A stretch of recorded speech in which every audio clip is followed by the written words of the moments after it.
Hello and welcome to the second part of our swing analysis of a student of mine from Beijing, Bai Xue. This was his first lesson, the swing analysis that we conducted in the first lesson.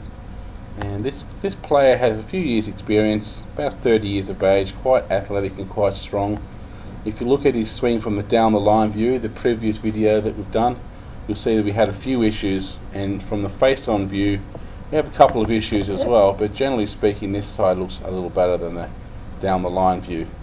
My initial impression of this setup is that he perhaps lacks a little bit of spine tilt. His ball appears to be quite centered, perhaps also his stance is a little bit narrow for a full swing that he's going to make. I like the fact that he's got his left toes turned out and the back foot is squarer than that. I like that. I like the fact that his hands are basically above the golf ball. I don't like hands being pushed forward too much. I just get the impression that his shoulders are a little bit level to the ground. I would prefer to see a little more tilt in the body and get the head perhaps a little bit more behind the ball, but generally speaking reasonably good from this side. His grip tends to be one where he's a little bit weak in the left hand. The thumb is a little bit centered and long down the middle. You can see here his right hand is also a little bit of a problem. Now if you look at the original swing analysis from down the line, you'll see his club face gets open. Now I think some of the reason for that is he tends to early set his wrists in the takeaway. Now as he's doing that in his golf swing, he tends to roll the club face open. You see here in both of these examples, when the shaft of the club is parallel with the ground, the PGA Tour player here, Ben Crane's left arm has moved further from the original position than what we have here. So there'll be more turn of the body, a wider, more of a one-piece takeaway with less early hinge of the wrists rather than this early hinge and setting of the left wrist angle. I think that's part of the reason why he tends to roll the club face open in the backswing.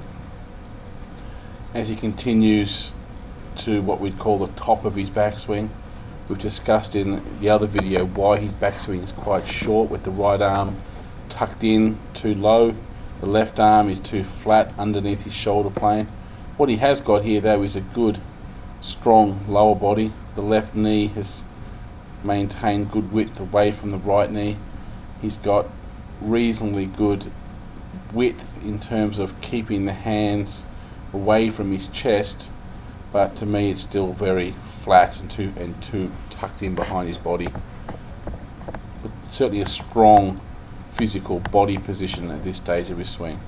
As he moves down into the transition, down to impact, I like the movement in from the lower body moving towards the left, a little bit of a push into the left side to initiate the turn of the upper body, which will create the turn of the chest and pull the arms down towards the ball.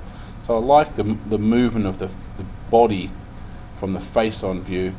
I also like his ability to hold on to this angle between the left arm and the shaft for longer than most people, and when he gets down to this left hand in front of his right leg, you see that his shaft is still pretty well back. A lot of people at this point would have the club almost under the golf ball. You'll see a similar thing here with Ben Crane, the left hand in front of the right leg, the shaft is still trailing quite a bit behind the left leg, sorry, the left arm. So certainly there's no flip of the wrist here, not trying to lift the ball up in the air. He's got good lead of the shaft into the ball with the arms. The body position is quite good. You can see that he's increased the tilt of his spine throughout his golf swing. He's kept his head basically behind the golf ball. So from the front view, this is a pretty good swing in terms of the body motion and how the body is resisting nicely in the golf swing. He has some issues with his control of his club face and the flatness or the roundness of his golf swing. But generally speaking, he's got a good platform to build a good swing. He's athletic, he's strong, and his body function, especially from the face on view, is working quite well. The down the line view showed us some other issues. So essentially the plan for this golfer was to work on his grip, his club face, the arc of his swing, the path of his swing, trying to get this thing more upright, and also trying to maintain better posture from the down the line view through to impact. And I would say we've had some pretty good progress, and this player has improved his skills quite significantly. Okay, hope that helps. I hope you enjoyed that analysis. Thank you.